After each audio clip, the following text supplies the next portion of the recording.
पिछले एपिसोड में हम लोगों ने देखा था कि लॉयड को उसकी पार्टी से निकाल दिया जाता है ये कहकर कि वो नारुतो की साकुरा है। अब मेरा मतलब कि वो यूजलेस है। इस एपिसोड में हम लोग अब देखते हैं कि लॉयड अकेला बैठा होता है। उसे भी विश्वास होता है कि भाई वो काफी ज्यादा कमजोर है और अब जिस फाउंटेन के पास वो बैठा था उस फाउंटेन पर उसके टीचर का स्टैचू बना हुआ था, जो देखकर लॉयड कहते हैं कि मास्टर का स्टैचू तो यहाँ पर भी है। सही में मास्टर काफी कमाल की है। लॉयड याद करता है कि उसके टीचर ने कहा था कि अभी तुम्हारे अंदर एक्सपीरियंस की कमी है, तो अब वो याद करके लॉयड कहता है कि लगता है कि मेरे अंदर अभी भी एक्सपीरियंस की कमी है। अगले सीन में हमें वही लड़की दिखाई जाती है जो कि हम लोगों ने पिछले एपिसोड की एंडिंग में देखी थी। हम देखते हैं कि वो लड़की अपनी पार्टी मेंबर्स के साथ एक गुंडों के ग्रुप को हराने के लिए आई है, जिस गुंडों के ग्रुप का नाम है डर्ट क्लॉड्स, और ये इन लोगों की एक ए रैंक वाली क्वेस्ट है। इसके बाद वो लोग गुंडों से लड़ने के लिए चले जाते हैं। वो अब काफी इजीली से गुंडों को हरा रहे होते हैं। वहीं पर उनकी जो मैजिशियन होती है वो फायर बॉल का हमला करती है, पर अब उसका माना खत्म हो जाता है, जिस वजह से वो और मैजिक यूज नहीं कर पा रही होती है, जो देखकर गुंडे उसके ऊपर हमला कर देते हैं। इतने में उस पार्टी का दूसरा बंदा अब उन लोगों के ऊपर तीर चला देता है और उस लड़की को बचा लेता है। हमें उस पिंक बालों वाली लड़की को भी दिखाया जाता है जो कि काफी कमाल के तरीके से लड़ रही होती है। उसका ध्यान नहीं होता है और अब एक गुंडा उसके ऊपर पीछे से ही हमला कर देता है। ये देखकर वहाँ पर इस पार्टी का शील्ड आ जाता है जो कि उस लड़की को बचा लेता है। तभी हम लोग को इस पार्टी की व्हाइट मेज को भी दिखाया जाता है जो कि अब उस शील्ड के ऊपर फिजिकल एनहेंसमेंट की स्पेल एक्टिवेट कर देती है, जिस वजह से वो जो शील्ड होता है वो और भी ज्यादा पावरफुल हो जाता है और वो हमला करके उन गुंडों को नीचे गिरा देता है। हम लोग अब देखते हैं कि इसी तरीके से वो सभी उन गुंडों को हरा देते हैं। ये देखकर इन गुंडों का लीडर हैरान हो जाता है। वो अब कहने लगता है कि आखिर ये पार्टी इतनी ताकतवर कैसे है, जो देखकर वो लोग भी अब वहाँ पर पहुंच जाते हैं और उसे कहते हैं कि तो तुम हो यहाँ के बॉस, चुपचाप से सरेंडर करो और हमारे साथ आ जाओ। वहीं पर वो जो गुंडा होता है वो अब उन लोग के बैच को देखकर काफी ज्यादा हैरान हो जाता है और वो समझ जाता है कि इसके सामने ये जो पार्टी खड़ी है ये एस रैंक के एडवेंचरर्स की है। वहीं पर वो बंदा गिव अप ही नहीं करता है। वो कहने लगता है कि भले ही तुम एस रैंक के एडवेंचरर्स हो, पर क्या तुम इसे हरा सकते हो? ऐसा बोलने के बाद वो बंदा अपने मैजिक का यूज करके वहाँ पर एक गोलम को समन कर देता है। वो गोलम काफी ज्यादा बड़ा भी होता है, जिसे देखकर अब उनकी टीम की मैजिशियन कहती है कि मैं इसके ऊपर मैजिक नहीं कर सकती हूँ क्योंकि इसकी बॉडी स्टोन की बनी है, तो मैजिक इसके ऊपर ज्यादा इफेक्टिव नहीं है। वहीं वो तीर चलाने वाला बंदा कहता है कि मेरी बो और एरो भी इस पर काम नहीं करेगी। तो वो पिंक बालों वाली लड़की कहती है कि तो फिर मैं इसे संभालती हूँ। ऐसा बोलने के बाद वो अपनी तलवार से उस गोलम के ऊपर हमला करती है, पर वो उस गोलम को कुछ भी नहीं कर पाती है और अब वो गोलम जब उसके ऊपर हमला करने वाला होता है, इसलिए अब उस लड़की को जिसका नाम यूई होता है उसे पीछे आना पड़ता है। जिसके बाद यूई अब उसी व्हाइट में जिसका नाम क्लम होता है वो उससे कहती है कि मुझे फिजिकल एनहांसमेंट चाहिए। वहीं क्लम का ध्यान थोड़ा बहुत भटका हुआ होता है, पर फिर अपने आप को वो कंट्रोल कर लेती है और अब वो यूई के ऊपर फिजिकल एनहांसमेंट लगा देती है, जिससे कि यूई पावरफुल हो जाती है और अब वो जाकर उस गोलम के ऊपर हमला करके उसे हरा देती है। अगले सीन में हम लोग अब देखते हैं कि वो सभी उन गुंडों को पकड़ लेते हैं। दूसरी तरफ क्लम अब यूई से कहती है कि माफ करना, बैटल के दौरान मेरा ध्यान भटक गया था। तो यूई कहती है कोई बात नहीं, वैसे भी हमें पता है कि तुम्हारी सिचुएशन बुरी है, तुम अपनी छोटी बहन के बारे में सोच रही हो ना, आखिर सिल्वी कैसी है? तो क्लम अब उसे सारी बातें बता देती है। दूसरी तरफ हम लोग को अब लॉयड को ही दिखाया जाता है जो कि गिल्ड में आकर काफी सारे लोगों से पूछता है कि क्या मैं तुम्हारी पार्टी ज्वाइन कर सकता हूँ, पर सभी लोग उसे मना कर रहे होते हैं, जो देखकर लॉयड परेशान हो जाता है क्योंकि 3 दिन हो गए हैं और किसी ने भी उसे पार्टी में नहीं लिया। जिसके बाद वो रिसेप्शन पर यूई को देखता है जो कि रिसेप्शनिस्ट से कहती है कि कल तक हम लोग को एक व्हाइट मेज की जरूरत है, पर रिसेप्शनिस्ट उसे बताती है कि कोई भी अवेलेबल नहीं है। पर तभी लॉयड वहाँ पर आ जाता है, जिसे देखकर रिसेप्शनिस्ट कहती है कि ये है एक बंदा जो कि एक व्हाइट मेज है। ये सुनने के बाद यूई अब लॉयड के पास आ जाती है और कहती है कि क्या तुम एक व्हाइट मेज हो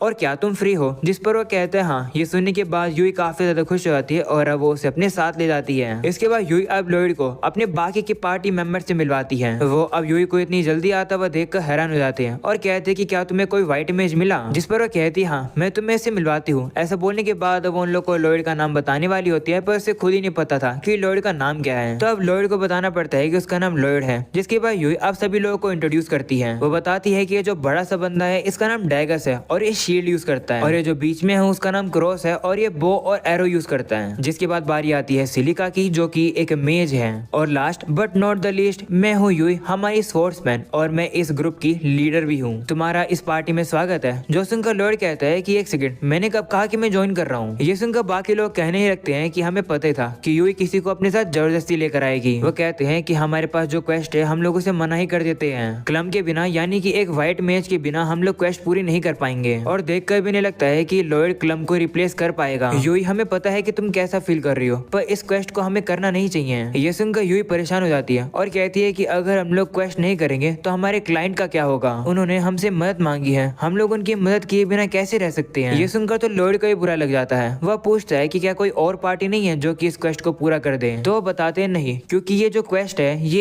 ए रैंक की है, तो इस क्वेस्ट को या तो ए रैंक वाले या फिर उससे हाई रैंक वाले ही एक्सेप्ट कर सकते हैं। और जितनी भी वो जो पार्टीज थी वो किसी किसी काम के लिए गई हुई है, और क्योंकि हम लोग एस रैंक के एडवेंचर से हम ही लोग बचे हैं तो हमें इस क्वेस्ट को करना होगा। ये सुनकर लॉर्ड हैरान हो जाता है और सोचता है क्या ये लोग एस रैंक के एडवेंचरर हैं? लॉर्ड अब सोचता है कि जो एस रैंक के एडवेंचरर्स होते हैं वो सबसे हाईएस्ट रैंक के एडवेंचरर्स होते हैं। वहीं क्रॉस अब कहने लगता है कि जो एडवेंचरर्स होते हैं वो अपने सिर्फ रजिस्टर कॉम्रेड्स के साथ ही काम कर सकते हैं, तो हम लोग दूसरी पार्टी के व्हाइट मेजेस को भी बोरो नहीं कर सकते हैं। ये सुनकर लॉर्ड अब उदास हो जाता है। वो कहने लगता है कि मैं इन लोगों की मदद तो करना चाहता हूँ, पर एलन ने कहा था कि मैं यूजलेस हूँ, मैं इनकी मदद नहीं कर पाऊंगा शायद। ये सब सोचकर लॉर्ड परेशान हो ही रहा होता है, पर तभी यूई कहती है कि लेकिन हम लोग को तब दिक्कत नहीं आएगी अगर लॉर्ड एक कमाल का व्हाइट मेज निकल गया तो। अगले सीन में लॉर्ड को वो लोग बाहर ले आते हैं उसकी एबिलिटीज को देखने के लिए। यूई अब उसे कहने लगती है कि चलो दिखाओ कि आखिर तुम अपने सपोर्ट मैजिक से क्या कर सकते हो। ये सुनकर लॉर्ड नर्वस हो जाता है। वो सोचता है कि इन लोगों की मेरे ऊपर काफी सारी होप्स हैं, मुझे काफी बुरा लग रहा है, मैं इन लोगों को काफी डिसअपॉइंट कर दूंगा क्योंकि मैं यूजलेस हूँ। लॉर्ड को परेशान देखकर डेगस अब यूई से कहता है कि तुम्हें लॉर्ड को इस तरीके से प्रेशर नहीं करना चाहिए, तुम उसे खुद ही बता दो कि उसे कौन सी स्पेल यूज करनी चाहिए।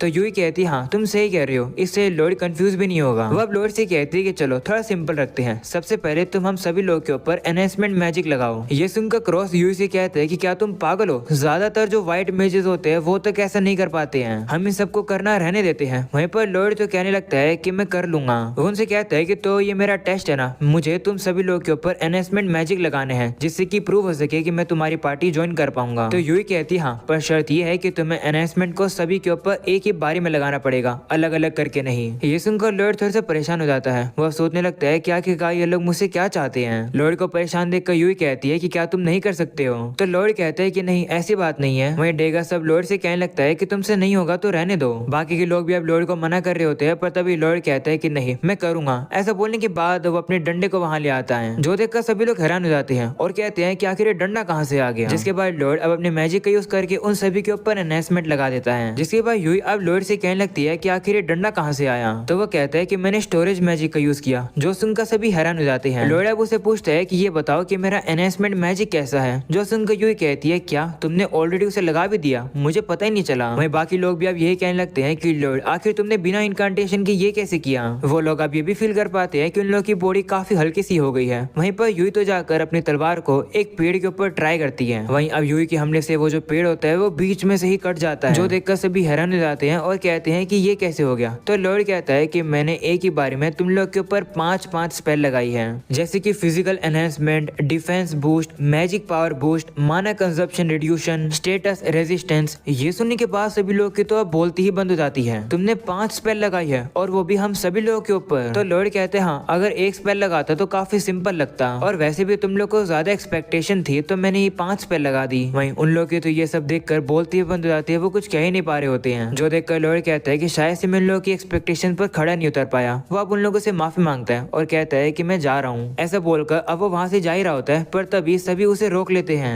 अगले सीन में अब लॉर्ड उन लोगों को सारी बातें बता देता है कि किस तरीके से वो एक हीरो की पार्टी के ग्रुप में हुआ करता था और उसे उस पार्टी से निकाल दिया गया, ये कहकर कि उसके अंदर ताकत नहीं है। इस बात पर बाकी कोई विश्वास ही नहीं कर पा रहा होता है। वो कहते हैं कि तुम इतने पावरफुल हो फिर भी वो तुम्हें कमजोर कह रहे हैं। सिलिका कहती है कि मैंने आज से पहले कभी भी किसी को इतना ज्यादा एनहेंसमेंट मैजिक यूज करते हुए नहीं देखा। तो लॉर्ड कहते हैं नहीं, मुझे पूरा विश्वास है कि और भी काफी सारे मेजेस होंगे जो कि मुझसे भी बेहतर होंगे। वैसे भी तुम लोग के पास ऑलरेडी एक व्हाइट मेज है इस पार्टी के अंदर, है ना, तो मेरी क्या जरूरत है, उसी व्हाइट मेज को वापस बुला लो। तो यूई कहती है कि वो जो व्हाइट मेज थी वो हमारी पार्टी छोड़ चुकी है, उसका नाम क्लम था। दरअसल उसकी छोटी बहन बीमार हो गई है, जिस वजह से क्लम को एडवेंचरिंग करते करते अपनी बहन का ख्याल रखना पड़ता है। इतना ज्यादा काम करने की वजह से वो काफी ज्यादा थक जाती है, इसलिए उसने डिसाइड किया कि वो पार्टी छोड़ देगी। पिछली बार हम लोग एक क्वेस्ट कर रहे थे, उस टाइम पर उसकी पूरी एनर्जी खत्म हो गई थी, इसलिए उसने पार्टी खुद ही छोड़ दी, ये कहकर कि वो हमारे लिए बर्डन नहीं बनना चाहती है। ये सुनकर लॉर्ड कहते हैं कि अब समझ आया कि आखिरकार तुम लोग एक व्हाइट मेज क्यों ढूंढ रहे हो। वहीं डेकस कहता है कि ज्यादातर क्वेस्ट में तो दिक्कत नहीं आती है, पर एक ए रैंक की जॉब को बिना व्हाइट मेज के करना थोड़ा चैलेंजिंग है। वो सभी लोग अब कहने लगते हैं कि हम होप करते हैं कि क्लम ठीक हो। जो सुनकर लॉर्ड कहता है कि क्या क्लम तुम्हारे लिए इतनी इंपॉर्टेंट है, जिस पर वो कहते हैं हाँ, भले ही क्लम हमारी पार्टी छोड़ चुकी है, वो हमारी अब भी दोस्त है। ये सुनकर लॉर्ड कहता है कि मुझे काफी जेलसी हो रही है। वैसे ये बताओ कि आखिर क्लम की छोटी बहन को कौन सी बीमारी हुई है। तो यूई कहती है कि ज्यादा तो नहीं पता, पर क्लम की जो छोटी बहन है उसकी बॉडी मैजिक स्टोन में बदल रही है, हैं। ये सुनकर लॉयड शॉक हो जाता है और अब वो याद करता है कि उसने एक बुक में पढ़ा था मैजिक स्टोन के बारे में। लॉयड को समझ आ जाता है कि वो क्लम की छोटी बहन को ठीक कर सकता है, इसलिए वो यूई से कहता है कि क्या तुम मुझे क्लम के घर ले चलोगी। तो वो भी मान जाती है, जिसके बाद वो लोग क्लम के घर पर आ जाते हैं। अंदर आने के बाद लॉयड अब क्लम से कहता है कि माफ करना डायरेक्टली पूछने के लिए, पर क्या तुम एक बार अपनी बहन की कंडीशन बता सकती हो। तो क्लम अब कहती है कि पहले मैं अपनी छोटी बहन यानी कि सिल्वी के साथ एडवेंचर किया करती थी, पर एक क्वेस्ट के दौरान वो इंजर्ड हो गए, जिस पर लॉयड कहता है कि क्या एक मॉन्स्टर ने उसके ऊपर हमला किया। तो क्लम कहती है कि वो तो नहीं पता, पर जब मैं अपनी बहन के पास पहुंची थी तब मैंने देखा कि वो बेहोश पड़ी थी। तो लॉयड कहता है कि आखिर सिल्वी के ऊपर सिम्टम्स क्या हैं। तो क्लम कहती है कि इजी ये रहेगा कि मैं तुम्हें सीधा दिखाई दूं। ऐसा बोलने के बाद क्लम अब वहाँ पर सिल्वी के रूम में उन लोगों को लेकर आ जाती है। लॉयड अब फील कर पा रहा होता है कि यहाँ पर तो काफी ज्यादा बेकार सा माना है। क्लम अब उन लोगों को दिखाती है कि किस तरीके से सिल्वी की बॉडी जो है वो मैजिक स्टोन में बदल रही है, जो देखकर लॉयड भी हैरान हो जाता है। क्लम अब कहती है कि सिल्वी का माना बजर्क हो गया है और धीरे धीरे करके वो ट्रांसफॉर्म हो रही है। काफी जल्द वो पूरी तरह से मैजिक स्टोन में बदल जाएगी। ये सुनकर लॉयड सामने आ जाता है और कहता है कि क्या एक बार मैं इलाज कर सकता हूँ, जितना मुझे लगता है मैं शायद से सिल्वी को ठीक कर सकता हूँ। ये सुनकर क्लम हैरान हो जाती है और कहती है कि जो एडवांस हीलिंग मैजिक यूजर्स हैं वो भी कह रहे हैं कि इसे ठीक करना इम्पॉसिबल है, तुम कैसे करोगे, तुम तो बस एक नॉर्मल से व्हाइट मेज हो, तुम क्या ही कर पाओगे। तो लॉयड कहता है कि मुझे लगता है कि सिल्वी की हालत इसलिए हुई है क्योंकि उसके ऊपर शायद एक हाई प्योरिटी का मैजिक स्टोन लगा होगा। क्या केव में ऐसी किसी चीज से सिल्वी इंजर्ड हुई थी। तो क्लम कहती है हाँ, सिल्वी तभी इंजर्ड हुई थी जब हम लोग वो वाली क्वेस्ट कर रहे थे जहाँ पर हम लोग को केव में से मैजिक स्टोन को एक्सट्रैक्ट करना था। तो लॉयड पूछता है कि इसे चोट कहाँ लगी थी, जिस पर वो उसे दिखाती है कि यहाँ चोट लगी थी पेट पर, जिसे देखकर लॉयड कहता है कि मुझे लगा ही था। वो अब सभी को बताता है कि माना यहीं से एंटर किया है और फिर वो उसकी बॉडी के अंदर मूव हो गया, इसी की वजह से ये मैजिक स्टोन के अंदर बदल रही है। ये सुनकर क्लम हैरान हो जाती है और कहती है कि तुम्हें इन सब के बारे में कैसे पता, जिस पर वो कहता है कि मेरे मास्टर ने सिखाया था। वहीं अब यूई भी अब क्लम से कहती है कि क्या तुम लॉयड पर विश्वास करोगी। तो वो भी कहती है ठीक है, जिसके बाद लॉयड अब सिल्वी का इलाज करना शुरू कर देता है।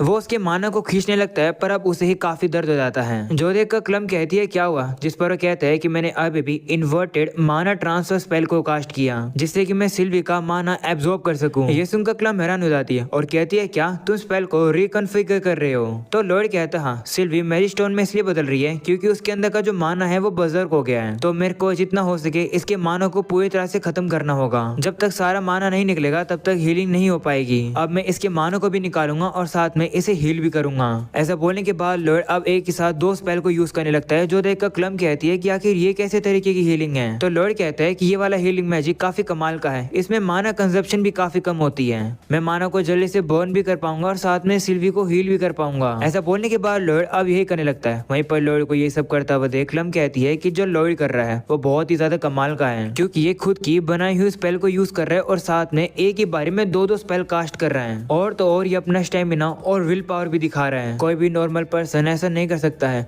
हम लोग अब देखते हैं कि सिल्वी अब धीरे धीरे करके ठीक होने लगी है। लॉयड अब अपनी पूरी पावर लगाता है, जिसकी वजह से अब सिल्वी पूरी तरह से ठीक हो जाती है। वहीं ऐसा करने की वजह से लॉयड काफी ज्यादा थक जाता है, जो देखकर यूई उसकी तारीफ करती है और कहती है कि तुम तो कमाल के हो, तुमने सिल्वी को सही में ठीक कर दिया। वहीं पर अब सिल्वी को भी होश आ जाता है, जिसे देखकर क्लम अब काफी ज्यादा खुश होकर रोने लगती है। ये देखकर लॉयड को काफी अच्छा लगता है कि वो काम आ पाया। अगले सीन में शाम हो जाती है, जहाँ पर क्लम अब लॉयड का शुक्रिया करती है और कहती है कि जब सिल्वी पूरी तरह से ठीक हो जाएगी तो मैं उसके साथ दोबारा से एडवेंचर करने के लिए जाऊंगी। जो सुनकर वो लोग कहते हैं ठीक है। क्लम कहती है कि थैंक्स के तौर पर अगली बार तुम लोग को मैं खाना खिलाऊंगी। तो वो भी कहते हैं ठीक है, जिसके बाद वो वहाँ से जाने लगते हैं। पर तभी क्लम अब लॉयड को रोकती है और कहती है कि मैं यूई की पार्टी को तुम्हारे हवाले करती हूँ, तुम उसका अच्छा ख्याल रखोगे। तो लॉयड कहता है कि मैं तो ऑफिशियली इस पार्टी का मेंबर भी नहीं हूँ और मेरे अंदर ताकत भी नहीं है, मैं कमजोर हूँ। तो क्लम कहती है कि नहीं ऐसी बात नहीं है, वैसे तुम्हें वो करना चाहिए जो कि तुम्हारा दिल तुम्हें करने के लिए कहे। ये बात सुनकर लॉयड काफी ज्यादा शौक हो जाता है। अगले सीन में हम लोग अब देखते हैं कि लॉयड अब बाकी के पार्टी मेंबर्स के साथ अब खाना खा रहा होता है। सभी लोग उसकी तारीफ कर रहे होते हैं सिल्वी को ठीक करने के लिए। वहीं लॉयड कहने लगता है कि वो इतना भी खास नहीं था, मुझे वैसे खुशी है कि सिल्वी ठीक हो गई, पर बुरी बात यह है कि क्लम कई पार्टी में वापस नहीं आएगी। तो वो कहते हैं कि हाँ, उसके बारे में हम लोग बाद में सोचेंगे, अभी के लिए हम लोग सेलिब्रेट करते हैं। वहीं यूई भी अब लॉयड से कहती है कि सिल्वी को बचाने के लिए शुक्रिया। ये सुनने के बाद लॉयड काफी ज्यादा खुश हो जाता है, क्योंकि वो याद करता है कि एलन ने तो कहा था कि वो यूजलेस है, पर इस बार वो काम आ रहा है। वहीं पर बाकी सभी लोग अब आपस में बात कर ही रहे होते हैं। इतने में ही लॉयड उन लोगों से कहता है कि क्या मैं तुम्हारी पार्टी ज्वाइन कर सकता हूँ। वहीं लॉयड को लगता है कि वो लोग मना कर देंगे, पर ऐसा कुछ भी नहीं होता है। सभी लोग अब काफी ज्यादा खुश हो जाते हैं। वो कहने लगते हैं कि हम भी यही चाहते हैं कि तुम हमारी पार्टी को ज्वाइन करो। जिसके बाद यूई भी अब लॉयड से हाथ मिलाती है और कहती है कि शुक्रिया हमारी पार्टी ज्वाइन करने के लिए। तो अब लॉयड भी उससे हाथ मिलाकर कहता है हाँ, शुक्रिया मुझे पार्टी में रखने करने के लिए। वहीं अब यूई कहती है कि चलो अब क्योंकि लॉयड ने हमें ज्वाइन कर लिया है तो चलो फिर एक वेलकम पार्टी करते हैं लॉयड के लिए। तो लॉयड कहता है कि इसकी जरूरत नहीं है, जिस पर यूई कहती है नहीं इसकी जरूरत है। इसी के साथ अब वो लोग लॉयड की पार्टी को ज्वाइन करने के लिए सेलिब्रेट करते हैं और इसी तरीके से वो काफी इंजॉय करते हैं। और अब इसी के साथ ये एपिसोड यही खत्म हो जाता है। उम्मीद है कि तुम लोग को ये एपिसोड पसंद आया होगा। पसंद आया हो तो लाइक कर देना, चैनल पर नए हो तो सब्सक्राइब कर देना। मिलते हैं अगली वीडियो में, तब तक के लिए बाय बाय।